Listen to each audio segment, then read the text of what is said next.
नमस्कार, आवाज समाचार देख रहे हैं आप और आपके साथ मैं हूं स्मिता रिशाल। वक्त हो गया 4 बजे की तमाम अहम और बड़ी खबरों का, जिस पर करेंगे नजर, लेकिन उससे पहले नजर इस वक्त की हेडलाइंस पर।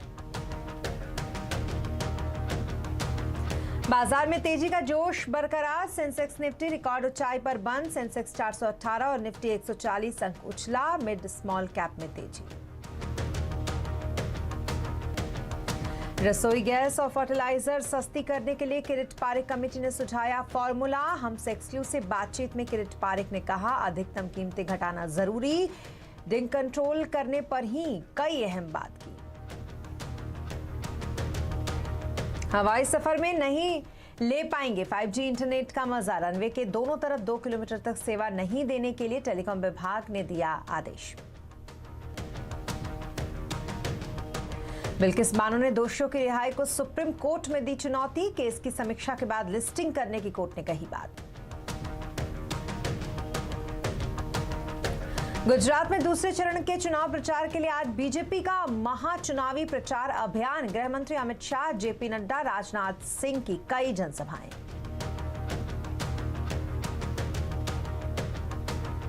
टोयोटा किर्लोस्कर मोटर्स के वाइस चेयरपर्सन विक्रम किर्लोस्कर का निधन। बेंगलुरु में हुआ अंतिम संस्कार।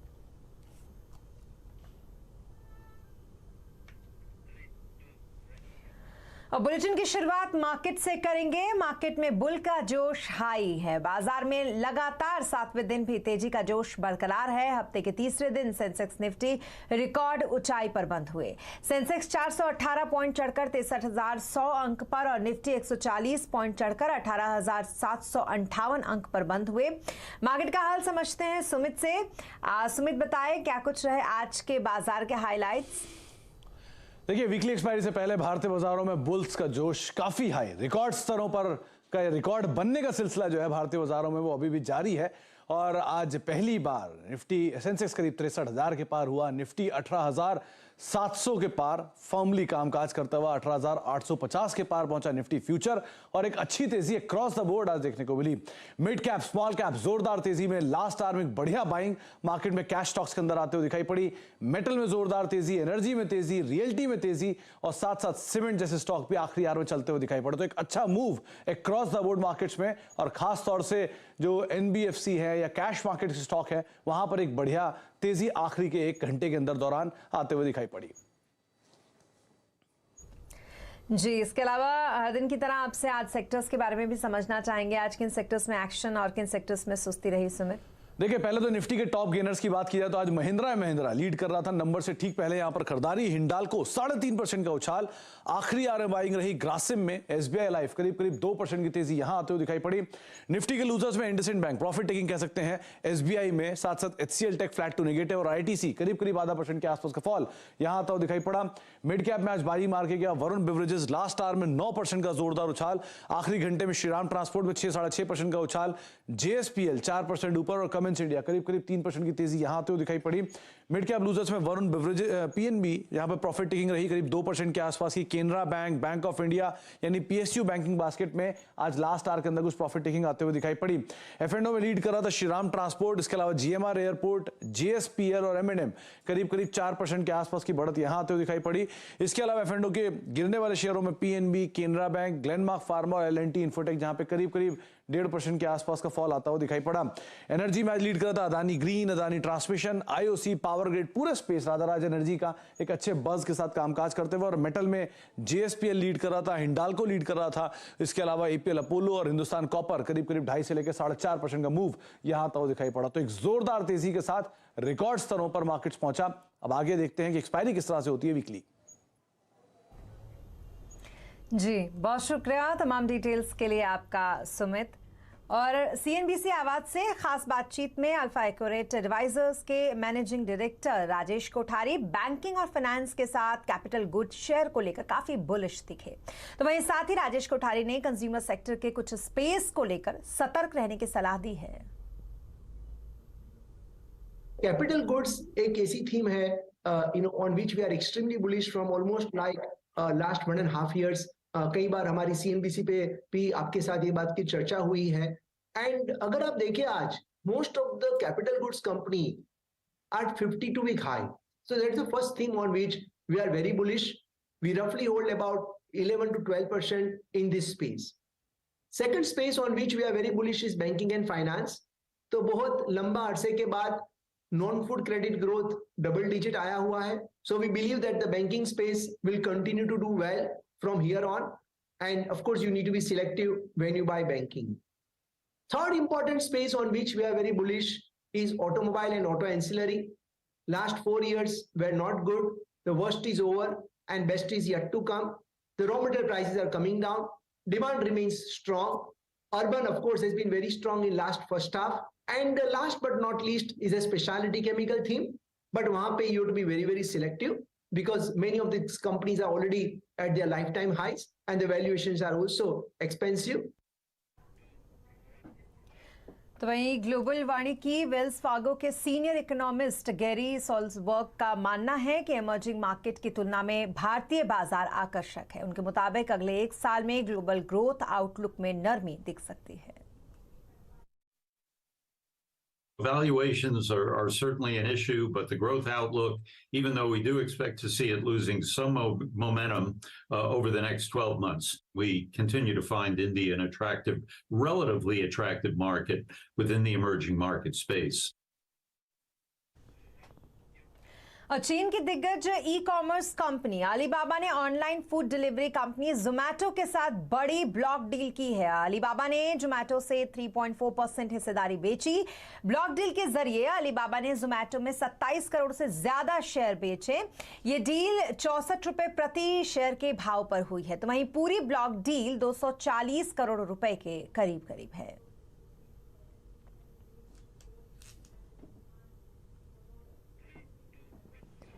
किरीट पारेख कमेटी ने गैस कीमतों पर पेट्रोलियम मंत्रालय को अपनी रिपोर्ट सौंप दी है. रसोई गैस और फर्टिलाइजर को सस्ते में गैस मुहैया कराने के लिए किरीट पारेख कमेटी ने गैस की अधिकतम कीमत घटाने की सिफारिश की.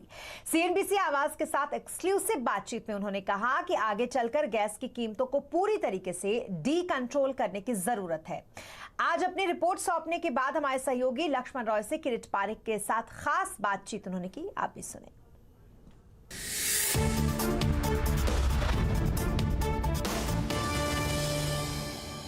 पारेख साहब, आपका स्वागत है सीएनबीसी आवाज में. सबसे पहला सवाल मेरा यही होगा कि गैस की कीमत तय करने का अभी जो फॉर्मूला था, एग्जिस्टिंग जो फॉर्मूला है, उसमें आप किस तरह के बदलाव करने की सिफारिश की है आपने अपनी रिपोर्ट में? ये फॉर्मूला को हम कहते हैं कि बस लगाना नहीं चाहिए, इसको बंद कर दो. और दूसरा हमने कहा है कि जो ए फॉर्मूला ज़्यादा तो एपीएम गैस को ही लागू होती है. एपीएम गैस वो जो गैस हो, एडमिनिस्ट्रेड प्राइस मैकेनिज्म वाला गैस, जो ओएनजीसी और ओआईएल अपने एलोकेटेड फील्ड में से निकालते हैं.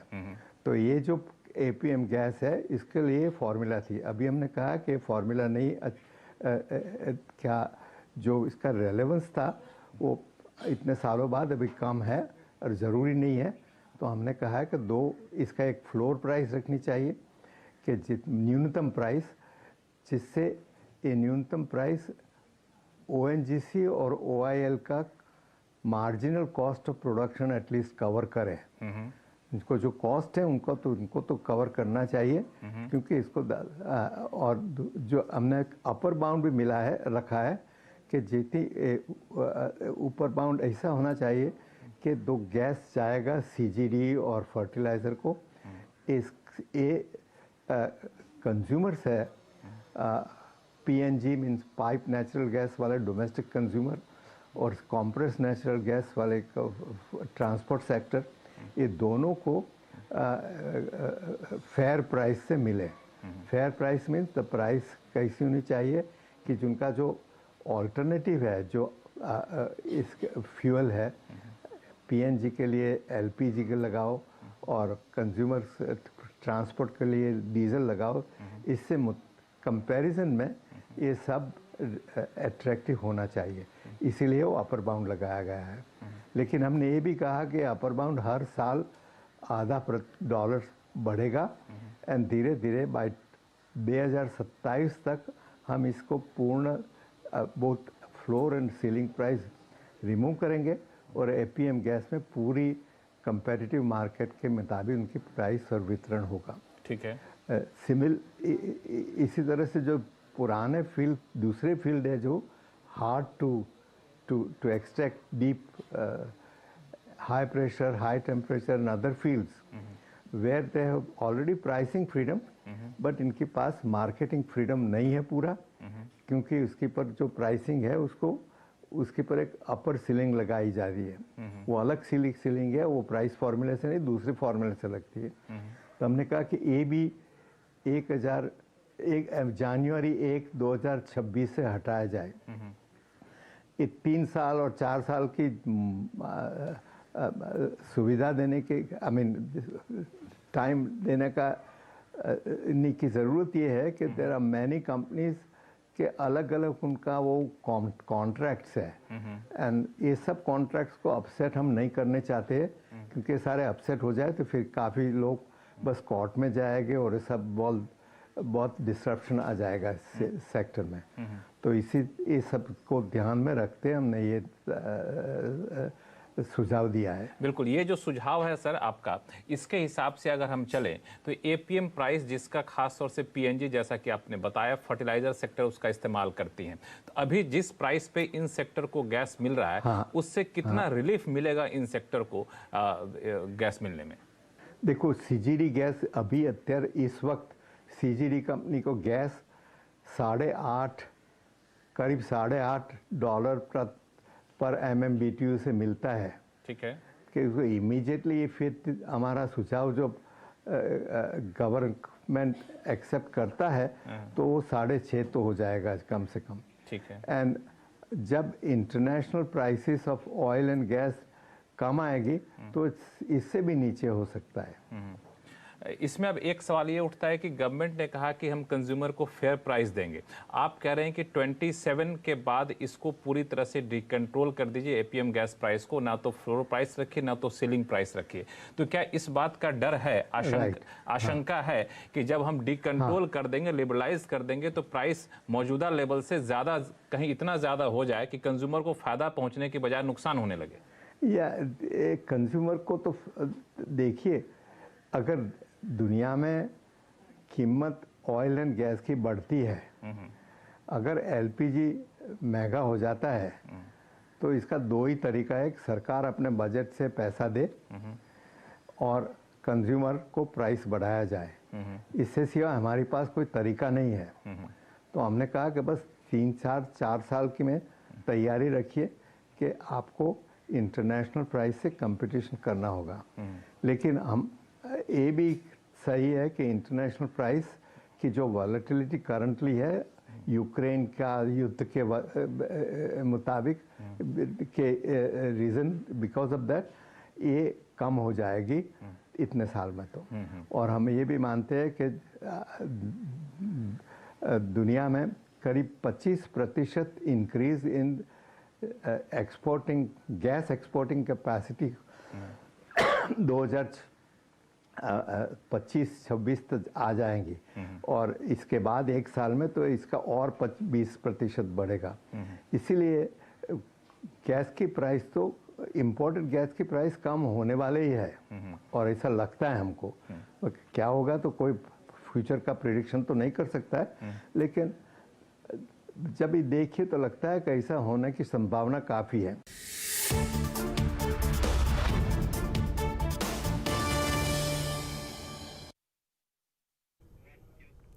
और अगर आप हवाई जहाज से सफर करने वाले हैं तो आप 5G सेवा का मजा नहीं ले पाएंगे। दरअसल कल दूरसंचार विभाग ने टेलीकॉम कंपनियों को रनवे के पास 5G सेवा बंद करने के निर्देश दिए हैं। इस खबर पर ज्यादा डिटेल के लिए हमारे साथ हैं असीम मनचंदा। असीम, क्या कुछ है ये पूरा मामला? दूरसंचार विभाग ने ऐसे निर्देश आखिरकार क्यों दिए? देखिए, टेलीकॉम कंपनियों ने देश में 5G सर्विसेज का रोल आउट करना जो है शुरू कर दिया है, और कुछ कंपनियों ने एयरपोर्ट्स के ऊपर भी अपने सर्विसेज देनी जो है वो शुरू कर दिए हैं। लेकिन खासतौर पे कि इनका इंटरफेरेंस जो है वो प्लेन के साथ आ रहा है, खासतौर पे कि जो प्लेन का अल्टीमीटर है उसके साथ इन 5G सर्विसेज का काफी इंटरफेरेंस जो है वो देखने को मिला है। तो ऐसे में जो सरकार है उसने टेलीकॉम कंपनियों को निर्देश दिए कि आप जो है 5G सर्विसेज है वो रनवे के दोनों ओर 2 किलोमीटर और रनवे के दायरे के 200 मीटर के अंदर आपसे 5G सर्विस देना जो है बंद कर दीजिए, तो इससे टेलीकॉम कंपनियों के ऊपर काफी प्रभाव जो है पड़ेगा। जिन टेलीकॉम कंपनियों ने अपनी सर्विसेज ऑलरेडी वहां पर शुरू कर दिया, उनको फिलहाल ही अपनी सर्विसेज जो है बंद करनी पड़ेगी। और खासतौर पर जो सरकार है उसने डीजीसीए को निर्देश दिए कि आप अपने जितने भी प्लेन्स हैं उनके अल्टोमीटर्स को अपग्रेड जो है वो कीजिए। तो जल्द से जल्द ये अल्टोमीटर जो है अपग्रेड जो है वो किए जाएंगे, इसमें कि 1 से 2 महीने का वक्त जो है लग सकता है। तो अगले 1 से 2 महीने तक आपको 5G सर्विसेज जो है वो एयरपोर्ट्स के ऊपर जो है वो नहीं मिलेगी। तो सरकार ने निर्देश जो है टेलीकॉम कंपनी को जारी कर दिया। तो उसके बाद ही कंपनी जो है एयरपोर्ट जब एक बार सारे अल्टोमीटर जो है अपग्रेड हो जाएंगे, तो उसके बाद ही जो टेलीकॉम कंपनी है वो एयरपोर्ट्स के ऊपर अपनी 5G सर्विसेज जो है वो दे सकेंगे। जी, बहुत शुक्रिया तमाम डिटेल्स के लिए आपका असीम। और गुजरात में दूसरे चरण के चुनाव प्रचार अब हुए जोरदार, बताएंगे पूरी खबर ब्रेक के बाद।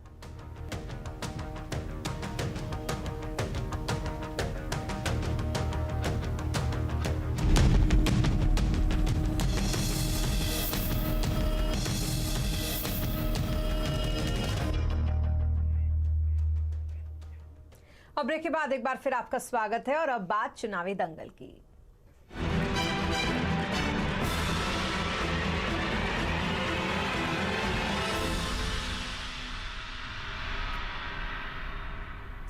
गुजरात चुनाव में अब दूसरे फेज की तैयारियां चलने लगी हैं। आज भी अमित शाह, केजरीवाल और कांग्रेस के बड़े नेता रैली करते नजर आ रहे हैं। कल सुबह 8 बजे से पहले चरण की वोटिंग है और नतीजे 8 दिसंबर को आएंगे। डिटेल लेने के लिए चलते हैं केतन के पास। केतन, दूसरे दौर की तैयारियों में अब पार्टियां जुट गई हैं क्योंकि कल वोटिंग है, तो वोटिंग को लेकर प्रशासन की तरफ से कैसी तैयारी दिख रही है? देखिए, प्रशासन ने पूरी तैयारियां कर ली है। पहले चरण में सौराष्ट्र, कच्छ और दक्षिण गुजरात में वोटिंग होनी है, यानी कि 19 जिले में मत पड़ेंगे और कम से कम पूरी की जितने भी कलेक्टर हैं 19 जिले के, उन्होंने ईवीएम मशीन समेत जो चुनावी सामग्री है वो एम्प्लॉयज़ को दे दी है और कुल 1,06,000 चुनावी कर्मचारी है वो पूरे पहले चरण के मतदान को अंजाम देंगे। वहीं दूसरी ओर 2,40,00,000 है वो मतदाता है पहले चरण में। और हम बता दें कि कुल 39 पार्टियां मैदान में हैं। हम तो भाजपा, कांग्रेस, आम आदमी पार्टी के नाम जानते हैं, लेकिन 39 पार्टियां हैं और 778 उम्मीदवार हैं। तो जितने भी मतलब दूर दराज गांव तक भी आज शाम तक सारे के सारे जो चुनावी एम्प्लॉयज़ है वो पहुंच जाएंगे और कल सुबह 8 बजे है वो वोटिंग शुरू हो जाएगी। जहां दूसरे चरण का वोट 5 तारीख को डालना है, वहां पर भी अब पूरे के पूरे बड़े नेता है वो चुनाव का दौर जारी है। तो हम कह सकते हैं कि अब कुछ घंटे के बाद पहले चरण का वोटिंग शुरू हो जाएगा। जी, बहुत शुक्रिया तमाम डिटेल्स के लिए आपका केतन। और वहीं दूसरी तरफ गुजरात चुनाव के अलावा दिल्ली में एमसीडी का चुनाव है और दिल्ली एमसीडी चुनाव से पहले केंद्र सरकार ने जहां झुग्गी वहीं मकान का दांव चला है। केंद्रीय मंत्री हरदीप सिंह पुरी ने एक प्रेस कॉन्फ्रेंस करके बताया कि दिल्ली के कई इलाकों में झुग्गी के बदले मकान देने की योजना पर काम चल रहा है, जिससे करीब 10 लाख लोगों को फायदा होगा।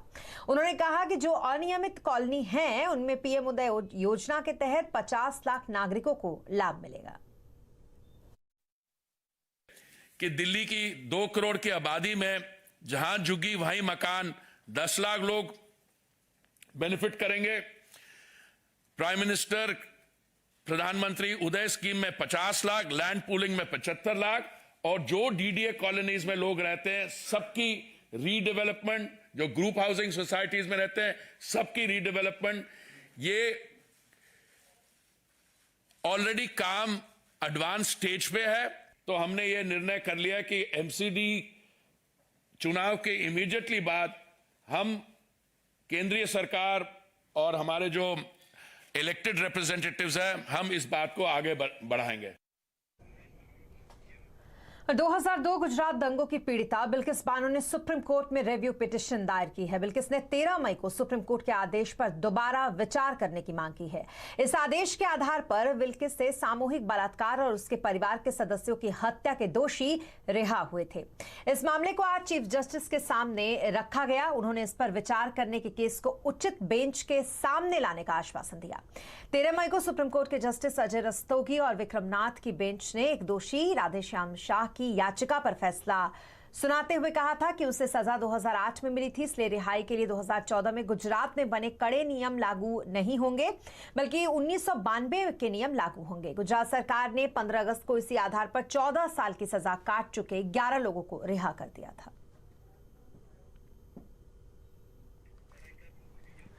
और अब बात टोयोटा किर्लोस्कर मोटर के वाइस चेयरमैन विक्रम किर्लोस्कर की, जिनका हार्ट अटैक से कल निधन हो गया। उनकी उम्र 64 साल थी। टोयोटा के कारोबार को भारत में लाने का श्रेय किर्लोस्कर को जाता है। भारत में ऑटो उद्योग के बड़े चेहरे में से एक किर्लोस्कर का जन्म नवंबर 1958 में हुआ था। MIT से मैकेनिकल इंजीनियरिंग करने के बाद उन्होंने अपने घर के कारोबार को संभाला और भारत में ऑटो इंडस्ट्री को नई ऊंचाइयों पर उन्होंने पहुंचाया।